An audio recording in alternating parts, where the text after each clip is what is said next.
Accident. I started out as a high school Spanish teacher. And in the summer times I used to, in Washington, D.C., and in the summer times I used to work house renovating. So I learned skills, drywall, finish carpentry, plumbing. But when I left music, I was trying to figure out what's next. I was in the mental health field, became an administrator in a residential treatment center for emotionally disturbed kids. And in my early 30s, I was like, I really don't like being an administrator. I like being hands-on. Anyway, they sent me to a conference in Chicago, and I was walking past a Rizzoli bookstore, and this book was in the window. Actually, not just this book. This book by a Japanese-American woodworker had just come out, and there were 40 of these books in the window. And I often wonder if there had only been one, would I have seen it? But I was curious by the name of the title of the book. It was The Soul of a Tree, and I was like, what's that about? So leafed through it, bought the book, and read it about 5 times. And decided this is what I want to do. Don't ask me why, but it just somehow spoke to me. Anyway, within 6 months, I had left the work I was doing, talked my way into working for a small woodworking company in Baltimore. They hired me. Actually, I made them an offer they couldn't refuse. I was like, hire me for 6 weeks. Don't pay me anything. If my work isn't good enough for you, you don't have to pay me. But at the end of 6 weeks, if you decide to keep me, you gotta pay me for the work I've done. And they were okay with that. And then after 2 years of working for them, and we did high-end millwork and furniture. And they were graduates of the Maryland Institute. This was in an old industrial site in Baltimore, an old brownfield, dirty, dusty, ugly. But an interesting place. And there were a lot of interesting people there, a really nice community of artists and artisans. And I like to think when I came to Chestertown, I like to think that I brought that spirit that those people showed me here with me. It was a very collaborative place. We moved to Chestertown in '95, and I had hoped to have a shop here, but I couldn't find one. Back in '95, if you remember, back then the banks wanted to see your numbers before they gave you a loan. And so I thought what I wanted was to be on a piece of property outside of town, own the asset, the building, so to speak.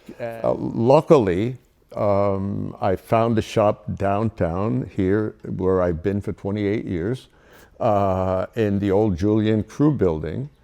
And what I didn't realize was that when you finally have a product, in that case it was 3 pieces of furniture that I had designed, you shouldn't be on a piece of property where no one will see you. You need to be in a place where people will see it. And I was lucky enough to have a downtown shop.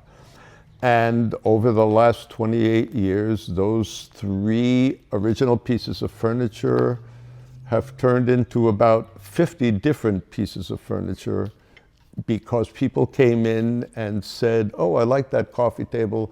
Can you make me the dining room table that goes with that? Can you make me the end table that goes with that? The bed, the sofa. But, you know, luck,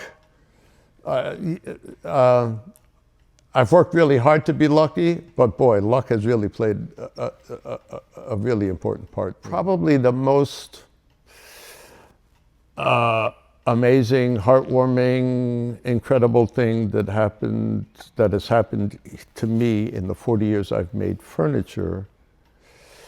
In 2008, when the financial crisis happened, and I was, no, I'm sorry, it wasn't 2008. That was the first crisis.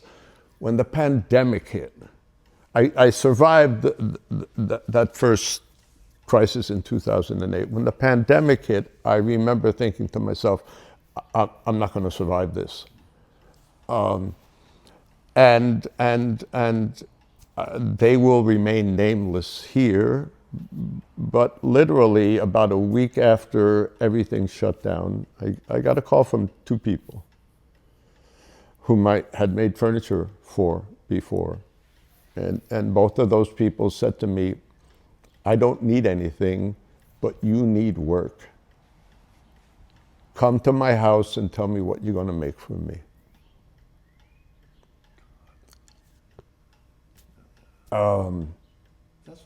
Yeah, That's the town. And that has been an unexpected gift, and and an unexpected grace in my life. And I think the other thing that has been unexpected, you set out and you say, I hope I can make this happen. And in my case, part of it was, I hope I can make this place be about more than just making furniture.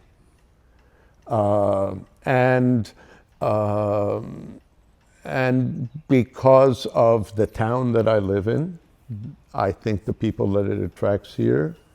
So why did I want it to be more than about furniture? Because we live in a small town, and I think if you're going to have a downtown business, you have an obligation to be an ambassador. At least that's sort of my take on it. And this is a small historic town, and my sense was, if I'm going to be here, it's got to be welcoming for anybody who walks in the door.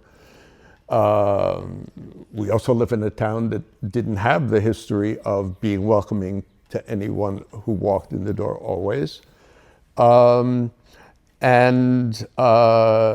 my own history, my family's from Puerto Rico, and knowing the difficulty that they went through when they came here, so those. And people have helped me, I think, make this place be that.